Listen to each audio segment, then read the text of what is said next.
booties for black girl nerds.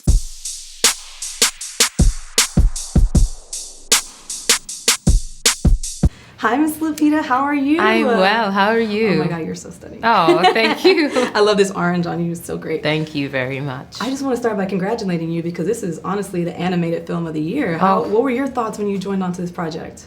Well, my thoughts when I joined on was, we got a long road ahead. And, animation takes forever. Mm-hmm. So I kind of just resigned myself to I'll probably never see this project or, it'll be 5 years before they tell me it's done.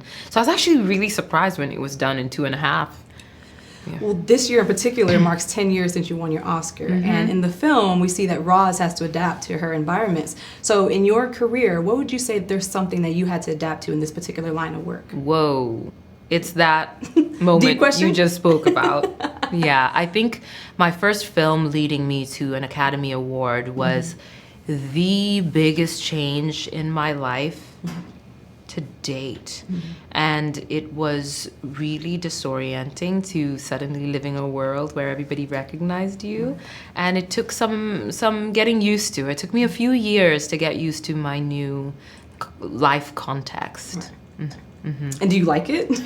I love it. Yeah. Awesome. I mean, you know what? I was watching this film, The Wild Robot, at the premiere at the Toronto International Film Festival. And I sat there, and at some point, it just occurred to me, I am living my dream. That's great. And I was just filled with gratitude. So no, I would not give any of it back. That's good to know because you are so loved in the industry. There's so many people that just adore you, and any project that you're in, we just run to. So this one in particular is no different. And we see a sense of love whenever Ross's eyes light up. It's just there's no voice. You don't have to say anything. We just see the light, and that's just such an emotion. I was crying within the first 40 minutes. Yeah. You did such a great job with that. And I have to ask, can you talk to me about creating the voice? It's humanized, but it's also robotic. It's a perfect marrying of both of them. Can you talk to me about how that was achieved? Yeah. So it started off with Chris. I asked Chris why he thought of me for this role, and he said that he really loved the warmth of my voice. And so we knew that Roz would sound more like me towards the end of her arc. The question is, where would she begin? And so I was looking at automated voices like Alexa and Siri and the TikTok voices, I don't know their names, and the Instagram voices, and what they all had in common was a sort of optimistic tone. So I thought of, Roz's voice having this programmed optimism to begin with. And because she's more of an AI, she can adapt, right? And so as she evolves and adapts to this wild environment she's in, she is mimicking what's around her. And in so doing, she finds this more textured, more nuanced, and three-dimensional, more human sound by the end of it. That's so true. And I feel like it was a development. It went from being really robotic and it just kind of naturally you start to see the emotions channel within. Yeah. This is a really, really crazy week for you because not only do you have this launching, but you also have your podcast. Can you talk to us a little bit about that? Oh, I'm so excited about my podcast. It's my baby and I've been working on it for so long. It's called Mind Your Own, and it's a storytelling show, all from the African perspective. It comes out on September 19th, and in each episode you'll hear stories from my life. And then I'm going to tee it off to an African somewhere in the world who will tell us stories from their life. And it's all about finding a hybrid sense of home. That's so beautiful. And I love that there's podcasts that are just audio, but do you have any intentions on also making that visual? Because everyone loves seeing you. We got to obviously experience your voice here, but if this was a live animation, we still would want you doing the role as well. Oh, thank you. That's very kind of you. Well, this one, it's not a talk show. It is storytelling. And so I did it with Snap Studios, and they did an incredible job of sound designing it. So it's meant for your imagination to be woken up so that you can create the images in your mind. So, let's see how it goes. And then we'll see about the future. This movie is just so beautiful. I have so many friends that have kids, and I would love to go see it a couple times with each one of them. Because crying is going to happen every single time. It's just so beautiful. Thank you so much. Crying. The good crying, yeah. The ones where it's you kind of regret wearing mascara, but at the same time, it's it was worth it. Yes. Thank you so much for your time. I can't wait to see what else you do next. Thank you. Thank you very much. Take care. First off, I want to say I was crying within 40 minutes of this movie, so that's not something that I do very often, so thank you so much for this. It seems that you have the cheat code, the ultimate cheat code to writing a brilliant, brilliant animated series or film, for this matter. What is something that you would give anybody that's like an aspiring writer that wants to learn? If you had to write the book for someone and give it to them, what are some tips that you would give to them? I don't do anything without music. When I write a scene or even storyboard a scene, I've got music playing. Okay. I think that it opens up the right spaces for me to occupy, it like kind of creates a runway for me to work to land on in a way. A lot of repetition as well. Like I don't sit down and just write something. I will like think about it over and over and over again. And a lot of the breakthroughs with moments or scenes happens when I'm not sitting in front of my keyboard. I'll write as much as I can, and if I get stuck, I'll move on to something else, and I won't sit there and just like dwell on it. Because a lot of times, if you hit a sticking point, you're not going to get any further right then. But later on, you're always thinking about things in the background.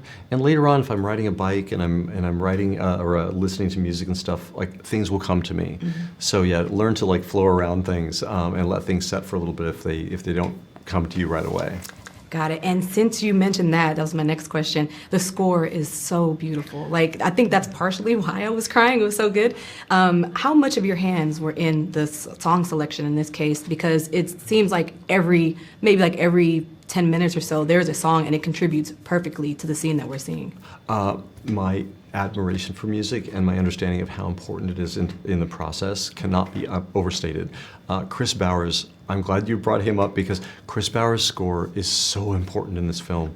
I think music does the heaviest lifting story-wise of any element in a story like this. So I build houses for music, homes for music within a movie like this, places where the characters stop talking and the music becomes the voice. And there are certainly 3 or 4 places in this film where music dominates, and there's no substitute for that. In this 90-some-odd minute film, Chris Bowers has 80 minutes of music. That's how important it is. I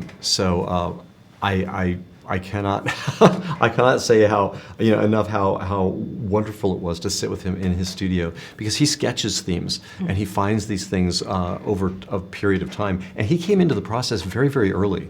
And he took this so seriously, and the amount of work that he did on this is immense. But it's Chris Bowers' particular gifts and style that make this what it is.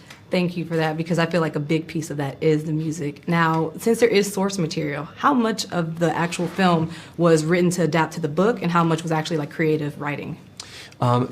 It's the adaptation is the art of it, I think, and trimming back some characters and some moments so that we could make room for others, so that nothing felt too like busy. You inevitably, filmmaking is a really disciplined thing. You only have about an hour and a half to tell these stories. So you've got to clear out space so that it doesn't feel too crowded. And that's the trick, I think. So I did add some things in. I added a few characters, again, in service to in service to Peter's story. It's all about getting the vibe of his story up on screen. So there are places I trimmed, and I did add a plot turn or two in here where I felt we just needed it.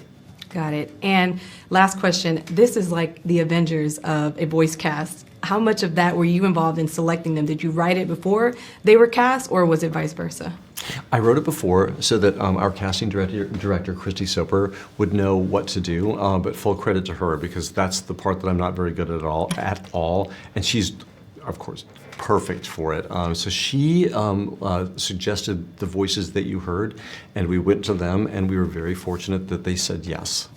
Awesome. Well, it came together so well. I mean, there were some voices that I literally were like, I didn't know that they were in it. I forget the guy's name, but Laszlo from What We Do in the Shadows. I heard it and I was like, wait a minute. I was like, I know that name. Matt Berry. Yes, I was like, wait a minute, that sounds so familiar. So yeah. Yes, these are just amazing performances, and I can't wait. I have so many friends that have kids. I would love to have them, actually probably go with them, to go see it with them in the theaters again, probably 2-3 more times. So thank you so much for this. It's probably the animated film of the year, to be honest. So oh my gosh, I really appreciate that. Thank you. Thank you so much.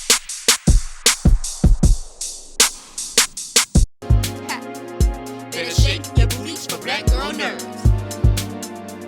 Better shake your booties for black girl nerds.